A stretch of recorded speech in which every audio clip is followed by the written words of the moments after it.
ഇവന്മാരുടെ ഈ നടപ്പും മട്ടും കണ്ടിട്ടാണ് യവന്മാരുടെ തന്തയെ വിളിച്ചത്. ഇപ്പൊ തന്നെ കണ്ടപ്പോ എനിക്ക് തന്റെ തന്തയ്ക്ക് വിളിക്കാൻ തോന്നുന്നു.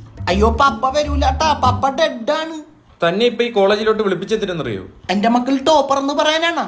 ടോപ്പർ അല്ല, പോപ്പർ അടക്കം രണ്ടും പൊട്ടിയത്. എന്റെ പൊന്നു പപ്പ, ഇവരിപ്പോ പഠിപ്പിക്കണമെന്നില്ല, ഭയങ്കര ഉളപ്പാണ്.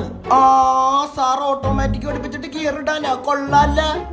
പിന്നെ തന്റെ ഈ മൂത്ത മോൻ ആ ജിണ്ടാപ്പി എന്താണ്? ആ ഒരു കഴിവില്ലാത്തൊരു ഇറക്കൻ. അത് പറയല്ലേ സാറേ, ഡെയിലി 3 പാക്കറ്റ് തീർച്ചയൊക്കെ ഒറ്റയിരിപ്പിന് വലിച്ചോളിയും മച്ചാൻ. അബ്ദുൽ കലാമിന്റെ അവാർഡ് വാങ്ങിച്ച പോലെയാണല്ലോ താൻ ഇതൊക്കെ പറയുന്നത്. എന്റെ പൊന്നു സാറേ, ഇവന് അർബുദം വരാത്തോണ്ട് ഞാൻ തന്നെ അത്ഭുതപ്പെട്ടു പോയി. കൊച്ചിയിൽ എവിടെ? വൈപ്പിന്. തനിക്ക് ഇവന് എത്ര പേപ്പർ ഉണ്ടെന്നറിയോ? ഇന്നലെ ഞാൻ 2 പേപ്പർ ജോയിന്റ് അടിക്കാൻ വേണ്ടി കൊടുത്ത്. നീ പുതിയതല്ല വാങ്ങിച്ച? പപ്പ അറിയാതെ ഞാൻ എന്തെങ്കിലും ചെയ്യുവോപ്പാ? ആ ഇല്ല, അതങ്ങനെ സംഭവിക്കൂല. എടോ ആ പേപ്പർ അല്ലടോ സപ്ലൈ. സപ്ലൈയാ?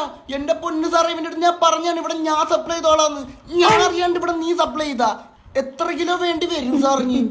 മച്ചാനെ, ഞാൻ ഇവരുടെ കഞ്ചാവ് ഇവിടുന്ന് ഉത്ഭവിക്കുന്നതെന്ന് അറിയാനായിട്ട് വിളിച്ചു വരുത്തിയത് ഇപ്പൊ മനസ്സിലായി. എന്നാ മച്ചാനെ നമുക്ക് മഷ്റൂം എടുക്കാം, അത് ലീഗലാണ്.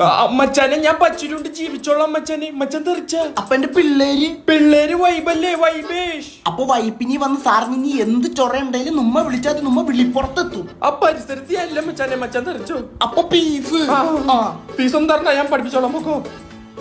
ഇതിലും ഭേദം ഒരു കഞ്ചാവ് ഒറ്റയിരിപ്പിന് വലിക്കുന്നതായിരുന്നു.